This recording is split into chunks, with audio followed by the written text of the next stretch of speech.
I used to believe I was doing okay. Not great, but okay. Until life decided to test me in ways I never imagined. Most mornings followed the same quiet rhythm. I woke up before my roommates, shuffled into the tiny kitchen, and made the cheapest instant coffee I could find at the discount store. I sat at our wobbly kitchen table, laptop open, paycheck on one tab, and my student loan portal on another, as if staring at the numbers long enough would make them feel manageable. I am 26 years old, a college graduate earning what people like to call a starter salary. $47,000 sounds respectable when you say it out loud. It feels different when half of it disappears into student loan payments every month before I even decide how to live the rest of my life. My room is barely large enough for a mattress pushed against the wall, a thrifted dresser, and a narrow desk that shakes when I type. The walls are thin. I can hear one roommate reheating leftovers at midnight and another hitting snooze again and again every morning. None of us complain. We all know this is what survival looks like at this age. I used to make grocery trips feel like victories. Pasta bags on sale, canned soup, store-brand cereal. If I had a little extra, I would buy a chocolate bar or a cheap candle to remind myself that adulthood was not supposed to feel this heavy. I made my loan payments every month, or at least the minimum due. I told myself that meant I was responsible, even if the interest kept adding up faster than I could pay it down. At work, I blended in. Same rotation of 3 blouses. Same scuffed flats I had worn since my internship. I laughed when coworkers joked about being broke, pretending the tightness in my chest was just another part of the joke. Someone once said we were the generation destined to rent forever. I forced a smile and reminded myself not to check my bank balance until I absolutely had to. Sometimes late at night, when the apartment was quiet and the glow of my laptop cut through the darkness, I would open my loan account and see the balance. It always felt larger than I remembered, like it grew when I was not looking. My chest tightened. My throat felt warm. I would close the tab quickly and whisper, "I will deal with it later." One evening after work, I found an unfamiliar envelope leaning against our apartment door. My name was printed on it, in bold, official-looking letters. I picked it up and felt an uneasy weight in my hand, like the paper itself was carrying something I was not ready for. I set it on my desk unopened, telling myself it could wait. I did not know it then, but everything that followed began with that single envelope. For a few days, I pretended the envelope did not exist. I slid it under my planner, then under a stack of notebooks, as if hiding it could delay whatever truth waited inside. But the uneasy feeling followed me everywhere. It sat with me during meetings. It hovered over me on the bus ride home. It made even small decisions, like choosing between buying eggs or saving those few dollars, feel heavier than they should.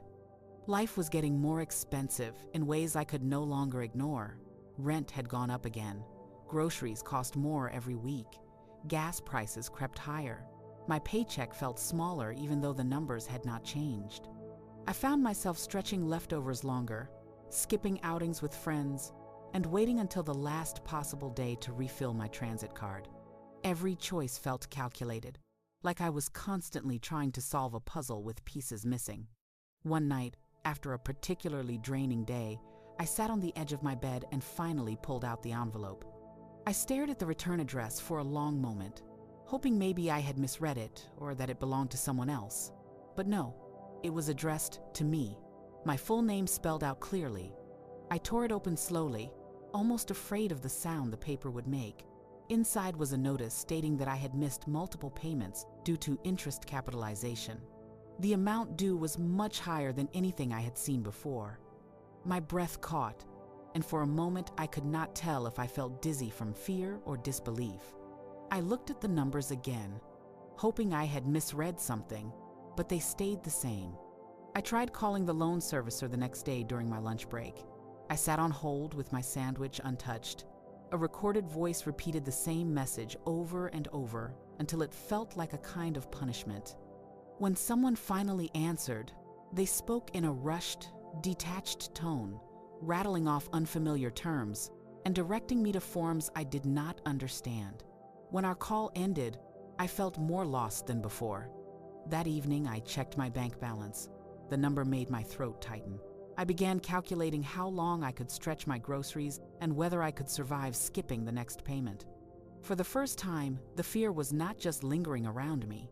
It was inside me, gnawing quietly, whispering that I was running out of time. The next morning, as I stepped out of my room to get ready for work, I heard one of my roommates laughing in the kitchen, talking about weekend plans. I stood there listening, trying to remember what it felt like to live without this constant pressure weighing me down. By then, I knew something was spiraling. I just did not know how bad it would get. The crisis did not arrive with drama. It arrived quietly, slipped through our apartment mail slot, and waited on the floor like a small, ordinary threat. I bent down to pick it up on my way out to work, intending to open it later, but the return address stopped me in my tracks. My heartbeat sped up, sharp and fast, like it was trying to warn me before my mind caught up. I shut the door behind me, dropped my bag on my bed, and opened the envelope right there in my room. The paper inside felt heavier than it should have, almost damp from the sweat on my palms. When I unfolded it, the world around me seemed to blur. Wage garnishment notice. Those words hit me harder than anything I had ever read. My legs gave out and I sat on the edge of my bed, gripping the letter like it might change if I held it tightly enough. My hands were shaking. My breath came in short, uneven pulls. It felt like someone had reached inside my chest and closed their fist around my lungs. I kept reading, though every sentence made the fear lodge deeper. If I did not take immediate action, they would take a portion of my paycheck directly. The paycheck I already divided down to the penny just to survive. The paycheck I depended on to keep a roof over my head and food on my table. Losing even a small slice of it felt impossible. My mind spiraled. What would I cut? Rent? Groceries? How do you cut from nothing? How do you survive when you already live on the bare minimum? I felt humiliated, ashamed, angry at myself for getting into this mess, angry at a system that seemed designed to keep people like me buried, angry at my younger self for believing the brochures that said a degree was the ticket to a better life. At work, I could barely focus. Words on the screen blurred together. A coworker jokingly asked if I was tired. I nodded instead of saying, I am terrified. In the bathroom, I locked myself in a stall, sat on the closed toilet lid, and let myself break down. Silent tears, shaky breaths, hands pressed to my face so no one could hear me. I tried searching online for answers. Forums, advice blogs, videos. They all contradicted each other. Consolidate. Never consolidate. Refinance. Never refinance. Call them immediately. Never call them first. My head spun until I gave up and closed everything. That night, I sat on my bed with the wage garnishment letter on my lap. The room felt too small. The air felt too thin. I stared at the bold print again and again, hoping the meaning would soften, but it did not. This was no longer a warning or a mistake or a misunderstanding. This was real. My crisis had arrived.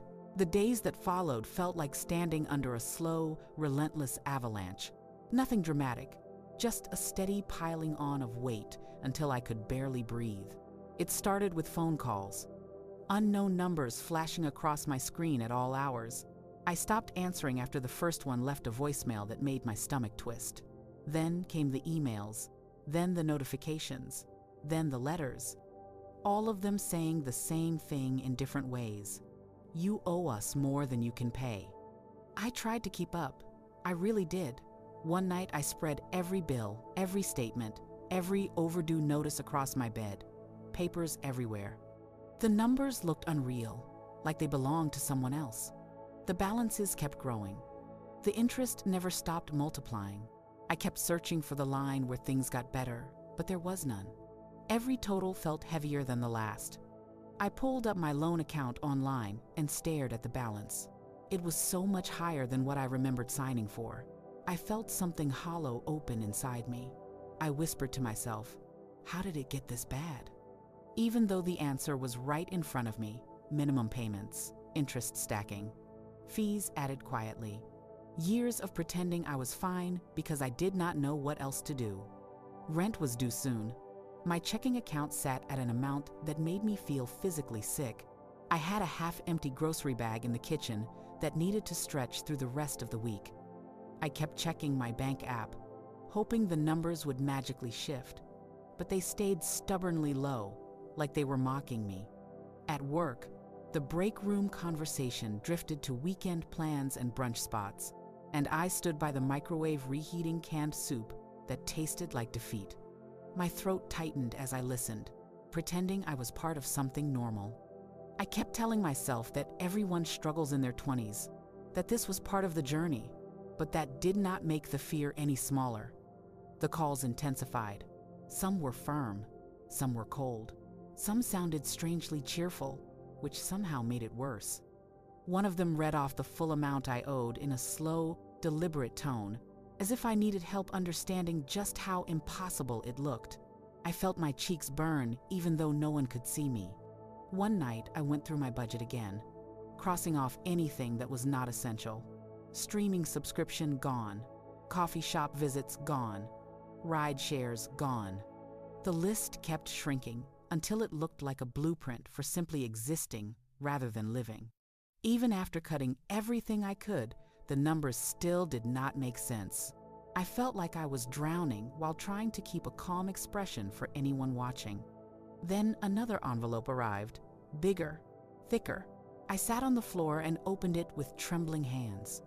It was a detailed summary of my loan history, complete with capitalization dates, missed payments, accumulated interest, and fees. Seeing it all laid out like that felt like staring at my own failure printed in black ink. The worst part was realizing how long I had been trying to outrun something that was never going to stop chasing me. This was not stress anymore.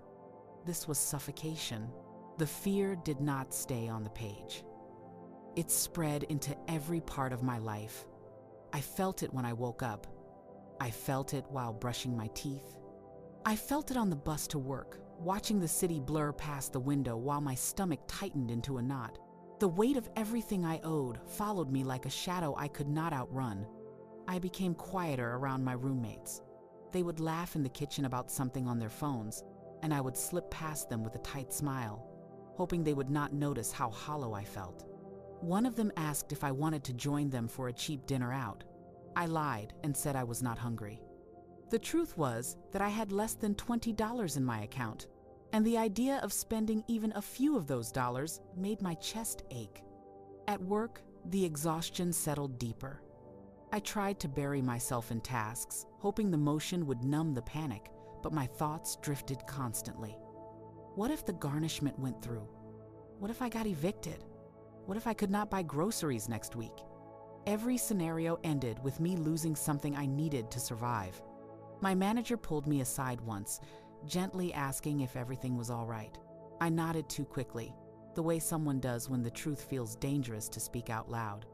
Admitting how scared I was felt like admitting defeat, and I was not ready for that. Food became an afterthought. Dinner turned into instant noodles or crackers with peanut butter. Lunch at work became a small plastic container of rice and whatever leftovers I could salvage. I ate quietly, hoping no one would ask questions. Nights were the worst. I lay in bed staring at the ceiling, listening to my roommates move around the apartment. I tried to fall asleep, but my mind kept replaying every mistake I had made with my money, every choice that had led me here. I questioned everything, my major, my school, my belief that education was always worth the cost. I felt foolish, misled, angry at myself for trusting a system that never felt built for people like me. One night, after tossing and turning for hours, I sat up and whispered, "I cannot keep doing this." Hearing the words out loud felt like something breaking, but also something opening. My voice shook, my hands trembled, but the truth was finally out of my mouth, no longer suffocating me from the inside. I wished I had someone to talk to, someone who understood what this felt like, but I could not imagine telling anyone, not my family, who believed I was thriving, not my friends, who all seemed to be moving forward while I was slipping backward. Not my roommates, who struggled with their own problems. Still, somewhere deep inside, beneath all the panic and exhaustion, a small thought began to form. A fragile, uncertain hope. Something had to change, because if it did not, I knew I would not make it much longer. My breaking point was not dramatic. It did not come with tears or shouting or some big cinematic collapse. It happened on an ordinary evening inside a quiet grocery store, standing in front of a self-checkout machine that was tired of giving me chances. I scanned a carton of eggs, a small bag of rice, and a few discounted vegetables. The total was barely enough to feed me for a week, but it was all I could manage. When I inserted my card, the screen flashed red. Card declined. I froze. My fingers hovered over the machine as if touching the screen again might convince it to change its mind. I tried the card a second time, then a third. Each decline felt like a small blow to the chest. A line started forming behind me. Someone sighed. Someone shifted impatiently. My cheeks burned. I could not look up. I canceled the transaction, mumbled an apology no one acknowledged, and walked out of the store without the groceries. The cold air hit my face, and for a moment I could not tell if I wanted to cry or disappear. When I got home, another envelope waited for me on the kitchen counter with my name written across the front. My hands trembled as I opened it. This time, it was a shut-off notice for my electric bill. The due date was stamped in thick black ink, only a few days away. That was it. The moment everything inside me cracked.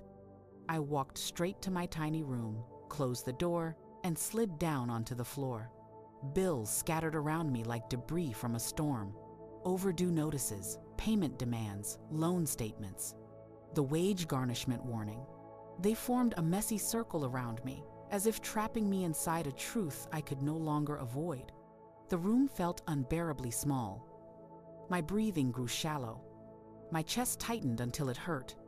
I pressed both hands against the sides of my head, trying to hold myself together, trying to quiet the fear that had grown louder than my own thoughts. "This is too much," I whispered. "I cannot do this, not alone." Saying it out loud felt like letting go of something heavy I had been gripping for far too long. The truth echoed in the stillness of my room, soft but undeniable. I needed help. I needed someone who understood what this felt like, someone who would not judge me or tell me I should have known better. That night, I barely slept. I lay awake listening to the hum of the refrigerator in the kitchen, the muffled footsteps of my roommates, the faint car horns outside. The world continued as normal, but inside me something fundamental had shifted. I could no longer pretend everything was fine. I could no longer push through alone. By morning, my eyes were swollen, my body heavy, and my mind numb. I moved through my routine slowly, like I was walking underwater. As I left for work, I carried a quiet resolve I had never felt before. Something had to change. And this time, I was finally ready to admit I needed someone to guide me through it. The morning after my breaking point, I walked into work feeling like a ghost wearing my own body. I kept my head down, hoping no one would notice the puffiness under my eyes or the way my shoulders slumped forward. I had barely slept, and I felt like I was made of thin glass that might shatter if anyone looked at me too closely. By mid-afternoon, I was sitting at my desk staring blankly at my computer screen when I heard a soft voice beside me. "Janelle, are you all right?"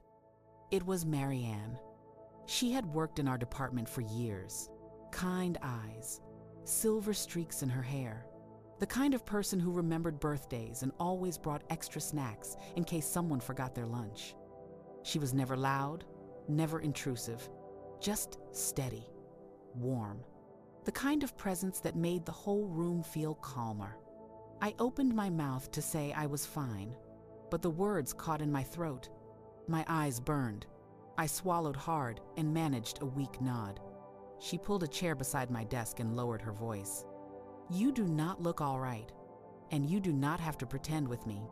There was something in her tone that cracked through my defenses. Not pity, not pressure, just genuine concern. I stared at the keyboard, blinking fast, and then without meaning to, I whispered, "I am drowning." She did not ask for details.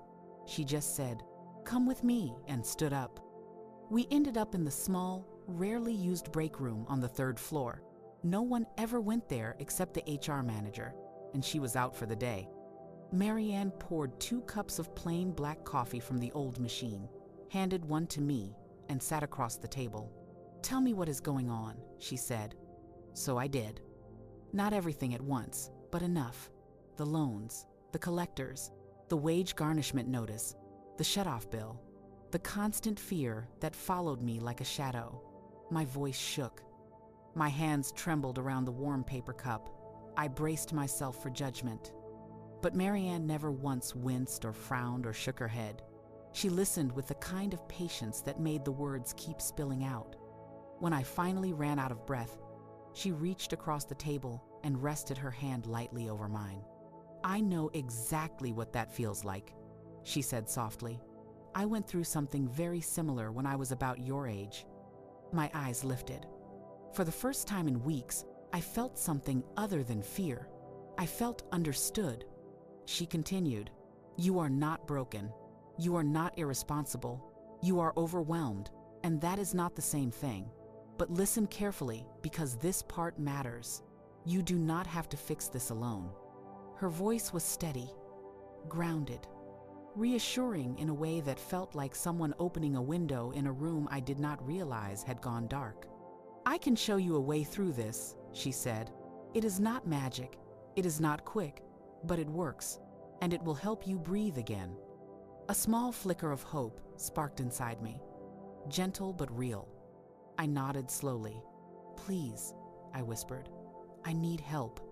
Marianne gave a warm, knowing smile. "Then let us start, one step at a time." Marianne did not rush me. She waited until my breathing steadied, until the weight on my chest loosened just enough for me to feel a little more present. Then she pulled her chair closer, folded her hands on the table, and spoke with the kind of calm that made everything inside me unclench a little. "Before anything else," she said, "we have to get the truth out of your head and onto paper. All of it. Not the version you wish it was. The real version." She slid a blank sheet toward me along with a pen. The page looked impossibly empty. My hands hesitated. "This is the part most people avoid," she said gently, "but it is also where your power comes back." I stared at the paper, feeling both exposed and strangely relieved. For years, the numbers had lived in the dark corners of my mind, swirling like shadows I tried not to look at. Now she was asking me to drag them into the light. So I wrote, slowly at first, just my loan balances, then interest rates, then the monthly payments, then everything else: rent, groceries, transportation, the cheap phone plan, the credit card I pretended I barely used. My hand cramped, my eyes stung, but I kept writing. When I finally stopped, the page was crowded with messy handwriting and numbers that made my heart ache. "Good," she said softly. "Now we know what we are working with." She guided me to the next part without making it feel like a punishment. We took everything I earned and gave each dollar a purpose. No guessing, no hoping. No, maybe I can make it stretch this month. Every dollar needed a job, even if that job was simply waiting patiently for the next emergency. I felt overwhelmed at first, but with each line we filled in, something inside me steadied. I was not just reacting anymore, I was planning. Then came the part she called the breathing room phase. She explained that for a little while, my life needed to shrink in order for my peace to grow. Eating out, gone. Browsing online stores, gone. Subscriptions I barely remembered signing up for, canceled. She said it kindly, not critically. "This is not forever," she reminded me. "This is just until you can breathe again." For the first time, the idea did not feel like deprivation. It felt like relief. Next, she helped me gather the words I needed to talk to my creditors. She even rehearsed with me, playing the part of a representative so I could practice asking for things I never thought I had the right to request. An itemized breakdown, a hardship review, a zero-interest payment option, a payment plan that matched my reality instead of pretending I lived someone else's life. Her tone stayed soft but firm. "You are not begging," she said. "You are requesting clarity. You are requesting fairness. You are advocating for yourself." By then, my heart felt lighter. We talked about small ways to bring in extra income: weekend dog walking, selling unused things in my room, picking up small tasks after work. Nothing dramatic, just tiny boosts that could build momentum. And then, almost as an afterthought, she said something that reached deeper than anything else.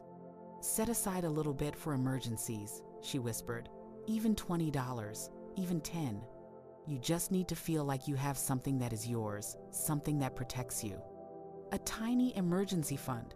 I had never imagined something so small could feel so big. Finally, she explained the rhythm that would keep everything moving. Every 2 weeks, I needed to revisit the numbers, adjust where things shifted, celebrate small wins, ask myself what was working and what was not with shame, with honesty. By the time she finished, the tightness in my chest had softened.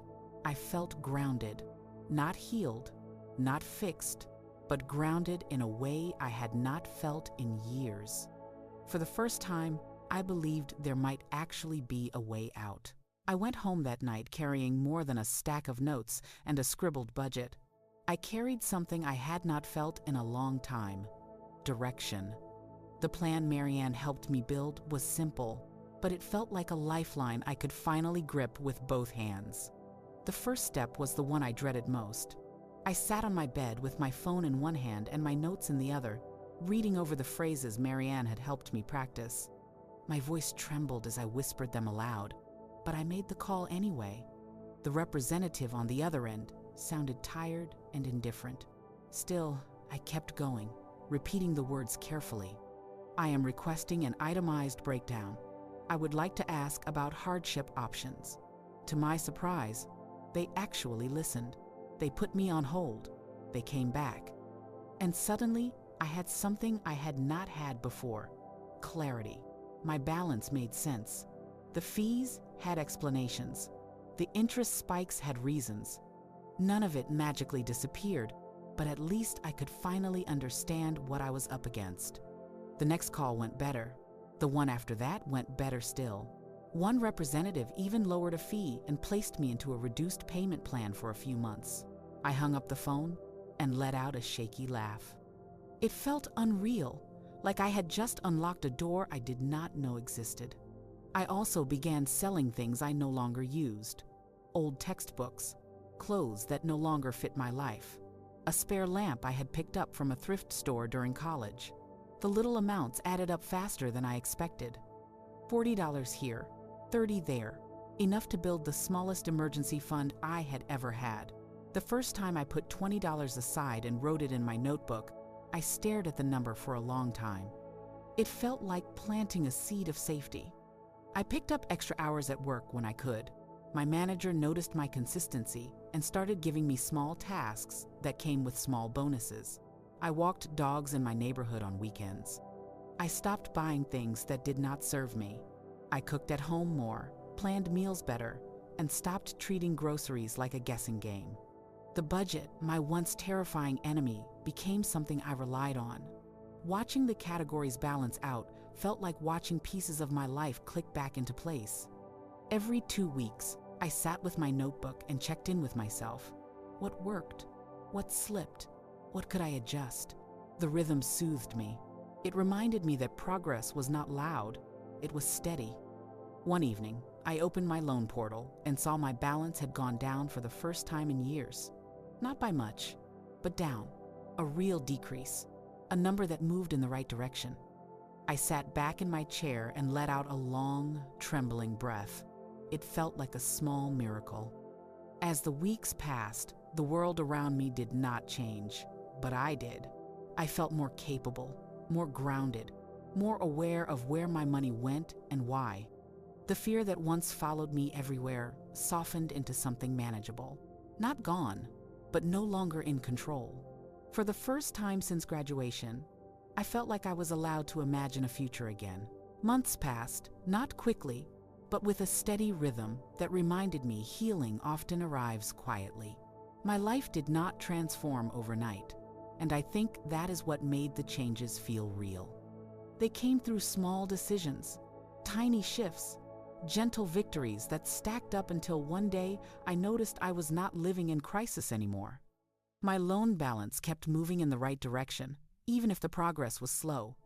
The payment plans I had set up were actually working. The fear I used to feel every time I checked my mail slowly faded into something more neutral. Sometimes I would open my mailbox without bracing myself, and that small act felt like proof I was no longer the same person who once hid unopened envelopes under a stack of notebooks. My checking account stopped sinking into danger every other week. I even had a little cushion now, something I had never experienced before. It was not much, but it was mine. And knowing it was there softened the sharp edges of everyday life. My routines changed too. The grocery store no longer felt like a battlefield. I planned meals with intention.